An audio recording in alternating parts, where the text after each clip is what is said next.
Amar Zoni buat Iris Bella kecewa, kini usaha meyakinkan sang istri. Amar Zoni mengaku sedang berusaha meyakinkan Iris Bella setelah dirinya bebas. 2 kali kasus narkoba membuatnya merasa sudah mengecewakan istri yang juga memiliki nama baik di dunia hiburan tanah air. Terkait kekecewaan itu, Amar Zoni sampai dikabarkan bakal cerai dari Iris Bella gegara perbuatannya. Oleh karena itulah Amar Zoni perlu lebih meyakinkan Iris Bella agar bisa mempertahankan rumah tangganya karena demi anak-anak juga. Jadi kalau dikatakan cerai atau tidak tentu saya harus berusaha lebih untuk meyakinkan mereka semua dengan tindakan saya, ujar Amar Zoni. Meski begitu kini Amar Zoni mengaku pisah rumah dengan Iris Bella.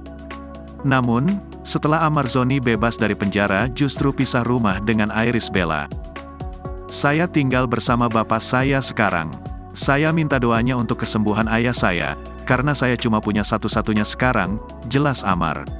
Saat ini, jujur, saya fokus sekali untuk bersama beliau, untuk bisa mengobati beliau karena penyakit yang diderita beliau serius, tuturnya.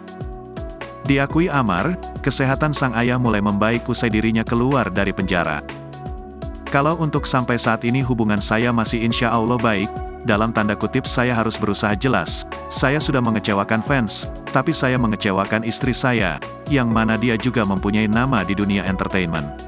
Saya akan berusaha, saya punya anak-anak, jadi kalau dikatakan cerai atau tidak tentu saya harus berusaha lebih untuk meyakinkan mereka semua dengan tindakan saya, ujarnya.